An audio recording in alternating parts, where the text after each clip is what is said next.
우리 사회에는 이른바 18 어른들이 존재합니다. 만 18세에 보육시설에서 퇴소하여 홀로 자립해야 하는 보호종료 아동을 일컫는 말인데요. 제대로 준비도 하지 못한 채 자립을 당하는 아이들은 수많은 장애물에 부딪힐 수밖에 없습니다.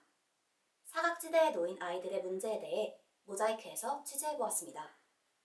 학교와 학원을 다니며 공부하고 대부분 가족의 울타리와 부모님의 지원 아래 살아갈 나이 만 18세. 하지만 18살의 나이에 자립하여 홀로 서야 하는 보호종료 아동들이 존재합니다.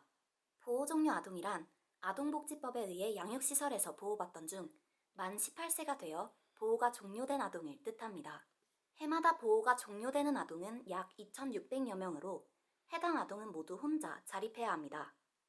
우리나라의 민법상 성인은 만 19세, 하지만 복지법상 성인은 만 18세로 아이들은 1년간 18 어른으로 살아가고 있습니다. 미성년자의 나이로 사회에 홀로 나온 아이들은 경제적 어려움을 비롯한 다양한 어려움에 직면합니다. 보호종료 아동을 위해 마련된 정부의 경제적 지원은 총 5가지. 가장 기본적인 자립정착금부터 주거지원까지 다양한 자립지원 정책이 존재합니다. 2019년 이후 자립수당 지원과 주거지원 통합서비스가 추가 도입되며 사실상 경제적 지원 정책은 점점 많아지는 추세입니다. 하지만 경제적 지원 위주의 자립정책이 아이들의 어려움을 모두 해결해주지는 못합니다.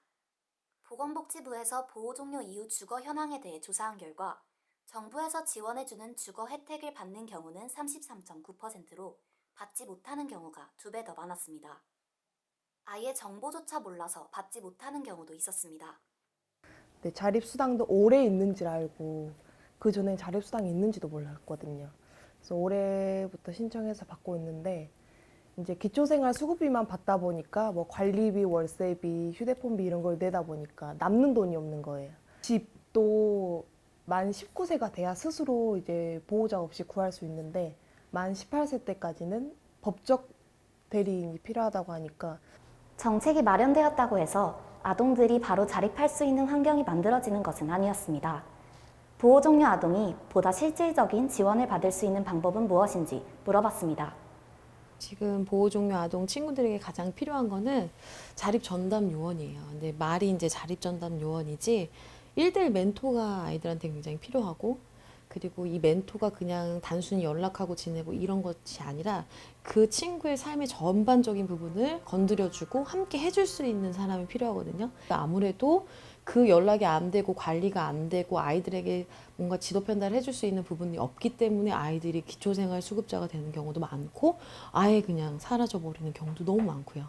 이처럼 아이들에게는 각각 필요한 자립지원 정보를 알려주고 경제적인 조언을 해줄 맞춤형 개인전담 요원이 필요한 상황입니다. 전문가들은 체계적인 관리와 상담을 통해 정보 부족으로 소외된 아이들에게 도움을 줄 수 있다고 말합니다. 개인별 자립전담 요원은 단순히 정보 전달자의 역할에 그치지 않습니다. 자립 후 기댈 곳이 없는 아이들에게 지속적인 연락과 정서적 교류로 제2의 가족이 되어줄 수 있습니다. 다양한 경제 지원 정책과 옆에서 도와줄 어른도 필요하지만 단순히 금전을 주는 표면적인 지원만으로는 근본적인 문제를 해결할 수 없습니다.